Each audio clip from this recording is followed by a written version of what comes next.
Hi, it's Kenny.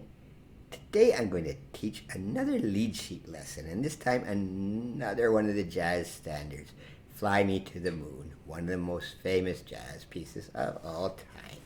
And it was written in 1954 by a man named Bart Howard.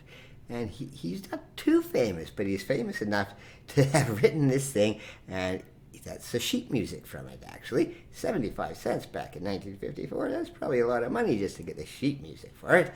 But anyway, countless, almost every jazz performer and singer has done this piece, all right?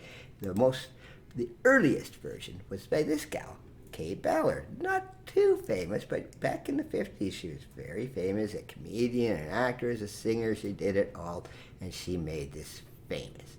But the most famous version by far, there Mr. Blue Eyes himself, Mr. Frank Sinatra, and he recorded this in 1964, the most famous recording of it at all time.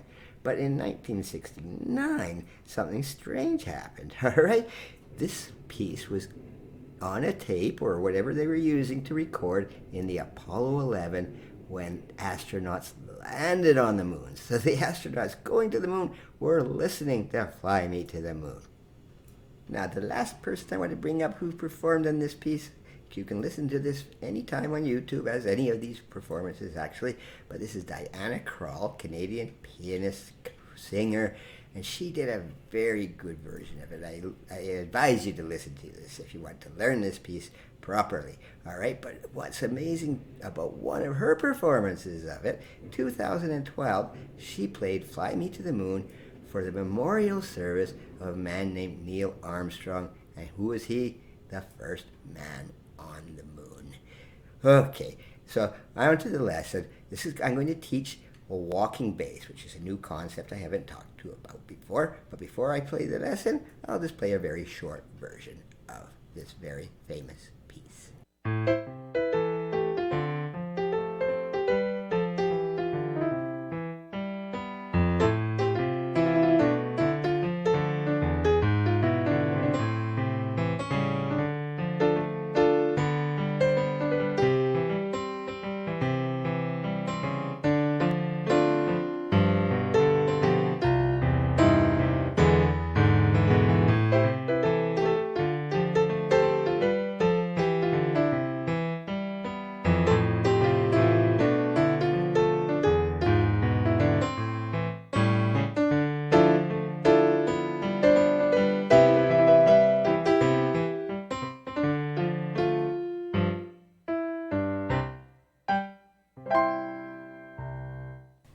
Now, I've done several videos using lead sheets, and for those who don't know what a lead sheet is, haven't seen any of my previous ones, all a lead sheet is what you're seeing here. All you get, this is common in jazz music, you're getting the melody and the chords. That's all they give you. The rest is up to you, all right? But to avoid confusion, I got lots of lead sheet videos. I'm going to put them all into one big playlist this weekend and make it a little more easy for anyone to find some of my early ones. But anyway, Fly Me to the Moon. Generally, when I'm teaching on a lead sheet, first of all, you want to do the melody line. Just get that in your head, all right? And this one's a very simple melody line, all right? You're starting here. We're in the key of A minor, all right? We're actually in the key of C, but it starts in A minor. And this melody line is just so simple.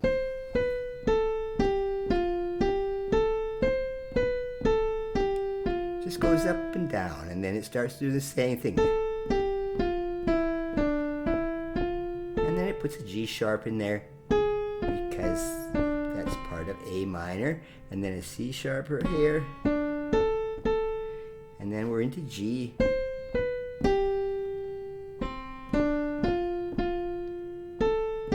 Very simple melody. Just remember right off the start, it's just downwards, upwards, downwards again. So practice that melody line over and over again before adding any of the chords, all right? And as I've said here, all right, these are all seventh chords. This is so standard in jazz, all right? But when you're first learning it, just play the basic, an A minor chord.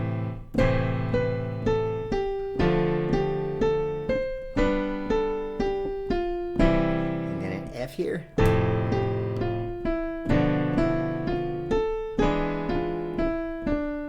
Okay, I've written down all the chords here, but if you will need the cheat sheet, I've put them down at the bottom. And as always, this lead sheet, you can get it down underneath the comment section there. You can always print these out. They're PDF files. All right, so make it so simple. All right, the second half of the melody is almost identical.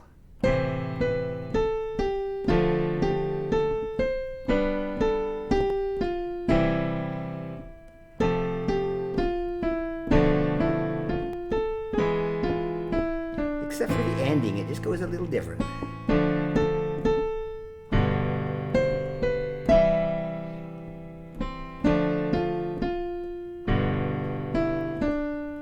Very simple, all right? And as I've written it right now, it's just straight 4/4 time, all right? Very boring. Now, any singer singing this piece is going to do much more variations on that. They're not going to stick to straight quarter notes, all right? You'll be...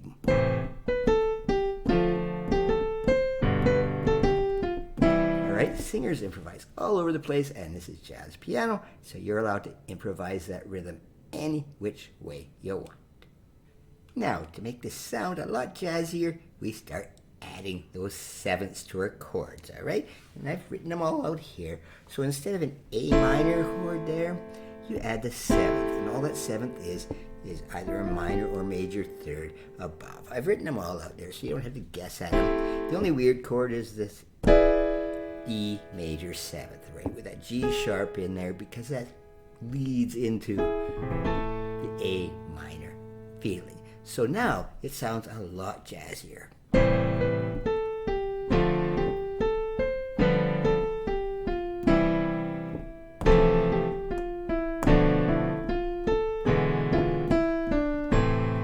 Okay, now I'm not always playing it just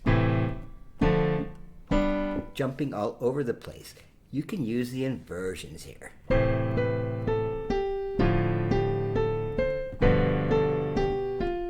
It makes it sound a lot better. It makes it easier to play on your hands, all right?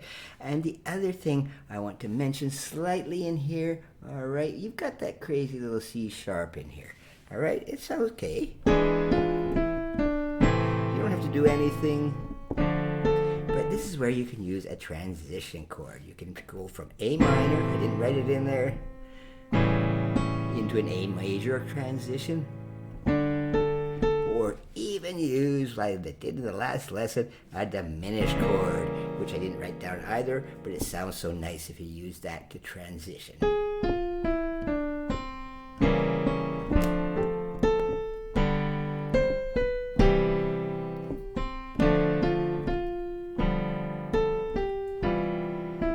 Comfortable you get with this, the more you can have some more fun with it. Have fun with the rhythms.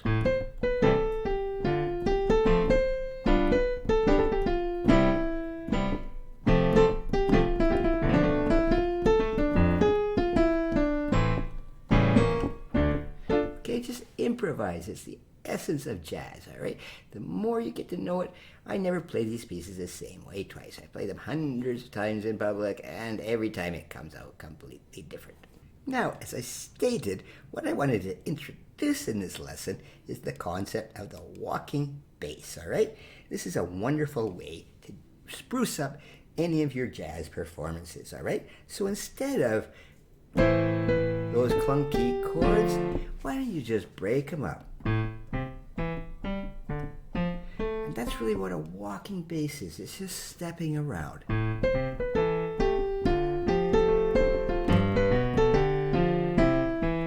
all I'm playing there is the basic chords. Where you were playing them solid before, just break them up.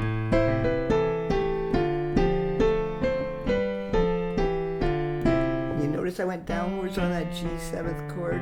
That is just walking. You just let that bass just travel all you want to.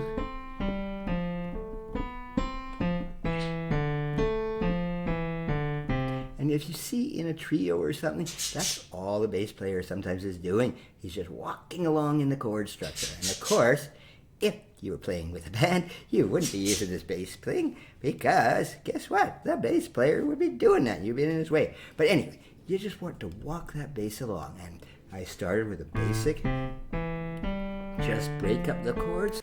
Now, if you feel like it, you don't have to stick to that melody. You can take the middle of your piece and just improvise along with that walking bass.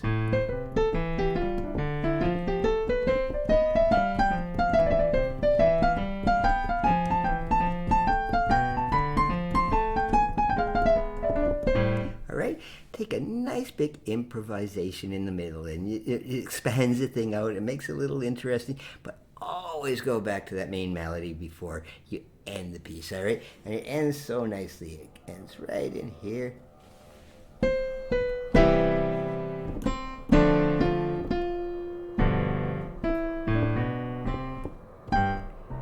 It ends in a nice key of C. It started in A minor, but it is actually a happy piece. It ends in C.